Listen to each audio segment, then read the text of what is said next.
Hello, welcome to Gowri's home. இன்றைக்கி ரொம்ப முக்கியமான நாளுங்க. ஒன்று சித்ரா பௌர்ணமி, மிக முக்கியமான நாள். இன்னொன்று உழைப்பாளர்கள் தினம், மே 1ஆம் தேதி. அப்புறம் இன்றைக்கி சித்திரகுப்தரை வழிபடக்கூடிய நாள். அதே மாதிரி அந்த புத்த பௌர்ணமி அப்படின்னு சொல்லுவாங்க, அந்த விசேஷமான நாள். அதுபோக இன்றைக்கி பௌர்ணமி, அம்பாளை வழிபாடு பண்ணுவாங்க, சிவனை வழிபாடு பண்ணுவாங்க.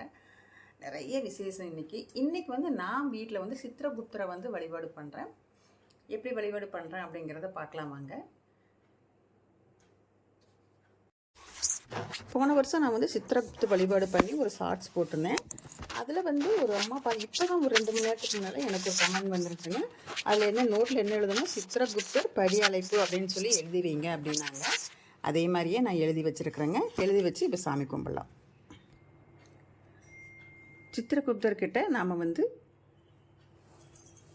நம்ம சித்திரகுப்தரை கும்பிடும்போது இந்த மாதிரி நாம் ஏதாவது செஞ்சு தெரியாமல் செஞ்சுருந்தா, தவறு செஞ்சுருந்தா மன்னிச்சுக்கோங்க அப்படின்னு கேட்டுட்டு, இனிமேல் எனக்கு புத்தியை நல்ல புத்தியை கொடுங்க, தப்பும் தவறும் பண்ணுற மாதிரி புத்தியை கொடுக்காதீங்க அப்படின்னு சொல்லி வேண்டிக்கிட்டு, நம்மக்கிட்ட என்ன பிரசாதம் இருக்கோ அது மாதிரி வச்சு நான் வெத்தலைப்பாக்கு வச்சுருக்கிறேன், ஒரு மாம்பழம் வச்சுருக்கிறேன், பேனா பென்சில் நோட் புக்கு வச்சுருக்கிறேன். அப்புறம் நம்மக்கிட்ட அந்த நவதானியங்கள்லாம் இருக்குது இல்லையா, அந்த நவதானியங்கள் வீட்டில் இருக்கிற பருப்பு நான் இன்றைக்கி புதுசாகவே வாங்கிட்டு வந்தேங்க. பௌர்ணமியும் கூட இன்றைக்கி நல்ல நாள் இல்லையா, நான் புதுசாக வாங்கிட்டு வச்சுருக்கிறேன்.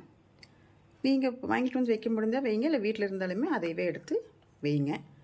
இப்போ சித்திரகுப்தருக்கு நம்ம வழிபாடு பண்ணலாம்.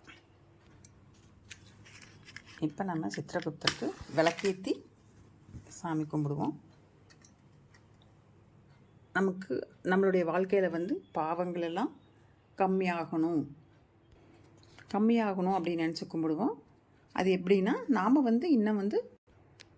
இன்னும் நாம் நல்லபடியாக சாமி கும்பிடணும். நல்லபடியாக நமக்கு மனசு வேறு அந்த கெட்ட செயல்களில் போகாமல் நல்ல செயல்களில் ஈடுபடணும் அப்படின்னு சொல்லி நாம் சித்திரகுப்தர்கிட்ட வேண்டி கேட்டு வழிபாடு பண்ணிக்கலாங்க. இந்த மாதிரி தான் கும்பிடணுன்னு சொல்லுவாங்க. எனக்கு தெரிஞ்சதை நான் சொல்லியிருக்கிறேன். உங்களுக்கு தெரிஞ்சதுன்னா நீங்கள் எனக்கு சொல்லுங்கள். சரிங்க, நான் அவரை கும்பிட போகிறேங்க. நீங்களும் கும்பிடுங்க.